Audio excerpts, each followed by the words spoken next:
नमस्कार माऊली भक्तांनो, माझ्या भक्ती सागर या चॅनलवर आपले मनापासून स्वागत आहे.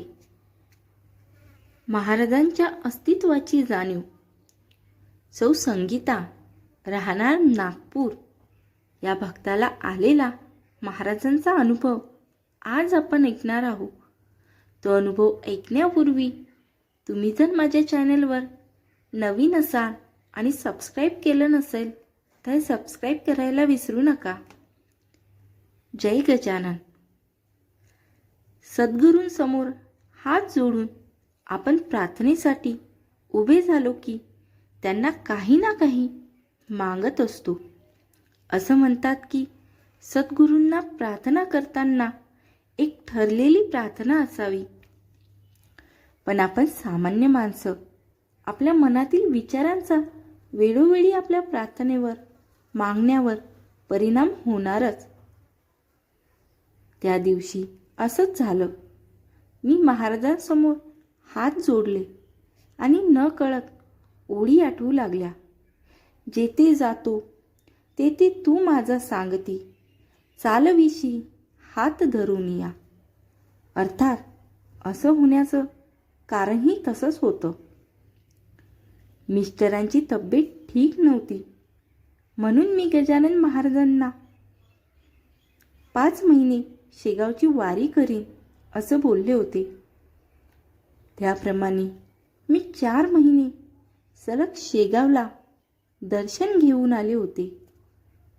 मला आठवतं, तो 2018चा नोव्हेंबर महिना होता. ती 5वी वारी. पण सतत काहीतरी अडचण येऊन शेगावला जाण्याचा योग सारखा टळतच गेला. अनेक वेळा निघण्याची तयारी व्हावी आणि ऐन वेळेवर अडचण यावी असं झालं.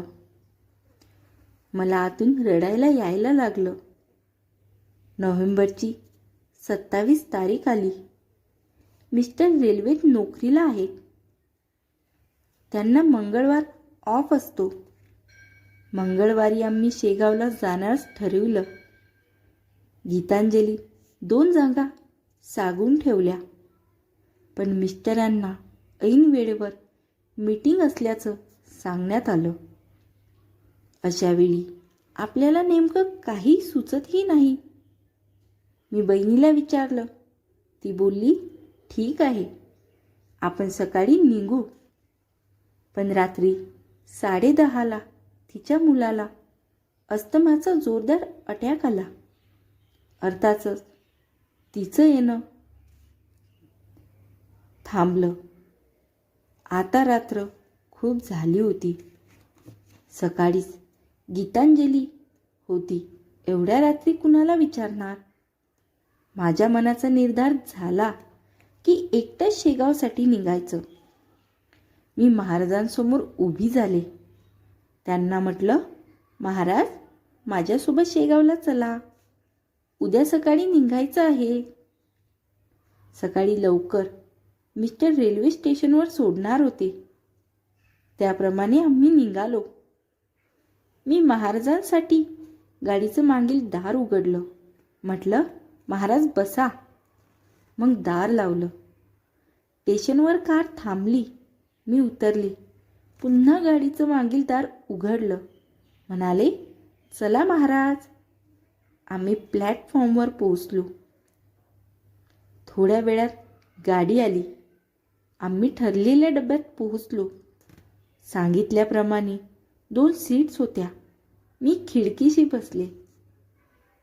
बाजूच्या सीटवर एक उशी ठेवून ठेवली होती. महाराजांसाठी ती सीट आहे या अर्थाने मी त्या सीटकडे एक कटाक्ष टाकला. प्रवासात त्या सीटवर अन्य कुणीच आलं नाही. शेगावला ऑटो केला. एका बाजूला मी बसले. 4 पावलं पुढे जाताच एका बाईने ऑटोला हात दाखविला. माझ्या बाजूनेच ती असल्याने मी बाजूला सरकण्याचा विचार करणार तोच तीच दुसरे बाजूनं ऑटोत आली आणि ऑटोत जणू 2 व्यक्ती असाव्यात अशा बेताने दुसऱ्या बाजूला कोपऱ्यात बसली. आम्ही मंदिरात पोचलो. छान दर्शन झालं. मी महाप्रसादासाठी रांगेत लागले. माझ्यासमोर एक तरुण भक्त होता. आम्ही 2-3 नंबरवर आले असून अचानक तो तरुण बाजूला झाला आणि बुजुर्ग माणसाला मान द्यावा तसं म्हणाला, तुम्ही आधी प्रसाद घ्या, मी नंतर घेतो. मला आश्चर्य वाटलं. मी प्रसाद घेऊन टेबलकडे गेले. एक जागा घेऊन समोर प्रसादाचं ताट ठेवलं. ज्यांनी शेगावला महाप्रसादालयात प्रसाद घेतला आहे त्यांना कल्पनाच आहे की तिथे सेवेकरी मध्ये एकही जागा रिकामी सुटू देत नाहीत. पण त्या दिवशी माझ्या बाजूला अन्य कुणीही बसलं नाही. त्या संपूर्ण काळात आणि प्रवासात मला सतत महाराजांच्या अस्तित्वाची जाणीव होत राहिली. आमचा परतीचा प्रवास सुरू झाला.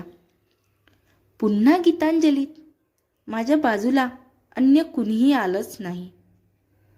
नागपूरपर्यंतचा प्रवास सुखरूप पार पडला.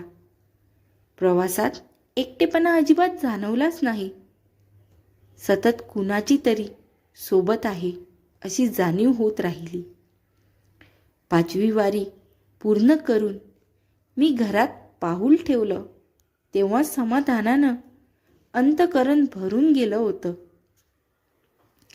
महाराजांना सोबतीचं आवाहन केलं आणि त्यांनी साथ दिली असाच अनुभव पुढे अजून एकदा आला.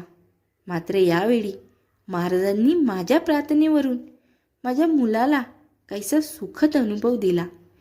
मी सौ संगीता, माझा मुलगा निशांत त्याच्या 3-4 मित्रासह 2019च्या जून महिन्यात ट्रिपसाठी म्हणून बँगलोरला जायला निघाला. बँगलोरपर्यंत प्लेननी जायचं आणि तिथून पुढे झूम कार घेऊन कोइंबतूर, मुन्नार असं फिरून यायचं असा त्यांनी बेत आखला. त्याप्रमाणे ते बँगलोरहून कार घेऊन निघाले. निशांत स्वतः गाडी चालवित होता. घनदाट जंगल, रस्त्याच्या बाजूला खोल खाई, रस्ता खराब. अशा परिस्थितीत ते गुगल मॅपच्या सहाय्याने पुढे सरकत होते. नुकताच पाऊस पडून गेलेल्या रस्त्यावर खड्डे. एका चिंचोळ्या जागी गाडीचं चाक अचानक खड्ड्यात फसलं. रस्ता सुनसान, आजूबाजूला कुणीच नाही. मुलं गाडीतून खाली उतरलीत. सर्व खूप घाबरले.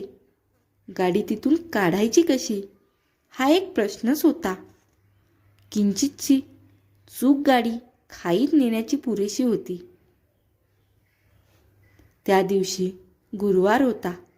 एकादशी होती. इकडे का कुणास ठाऊक परक्या गावात अनोळखी ठिकाणी मुले दुसरी गाडी घेऊन जाणार या कल्पनेनेच माझं मन अस्वस्थ झालं होतं. साधारण तीच वेळ असावी. माझं पारायण पूर्ण झालं होतं. महाराजांचा नामजप करीत होते. महाराजांना विनंती केली, महाराज, मुलांसोबत असा, त्यांची काळजी घ्या. तिकडे मुलं हतबल होऊन चिंता करीत होती. ते अचानक पांढरे शुभ्र कपडे घातलेला एक गृहस्थ तिथे आला. त्यांनी मुलांना धीर देत म्हटलं, काळजी करू नका. निशांतला ते म्हणाले, आत बस, गाडी सुरू करून रिव्हर्स घे. एक पाय क्लचवर आणि दुसरा ब्रेकवर असू दे. त्याप्रमाणे निशांतने गाडी रिव्हर्स घेतली आणि गाडी सुरळीत बाहेर आली. गाडी बाहेर आल्यावर काही मिनिटातच मुलं भानावर आली की त्या गृहस्थाचे आभार मानायला हवे. पण मुलं आभार मानू शकली नाही, कारण तिथे कुणी नव्हतंच. निशांतने मनातल्या मनात गजानन महाराजांचं स्मरण केलं. मुलं नागपूरला परतली. तरुण वयात एक गुणधर्म असतो, ते सहसा अशा गोष्टी आई वडिलांच्या कानावर घालतीलच असं नाही. निशांत या संदर्भात माझ्याशी काहीच बोलला नाही. मध्ये 2 दिवस गेले.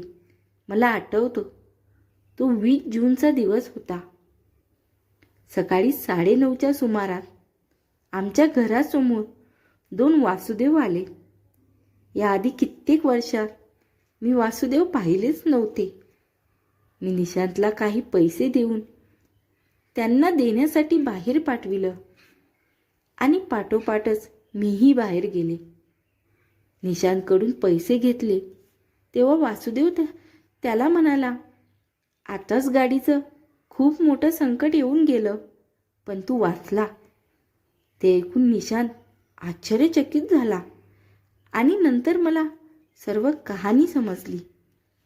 ते सर्व ऐकून माझ्या डोळ्यातून अश्रुधारा वाहू लागल्या.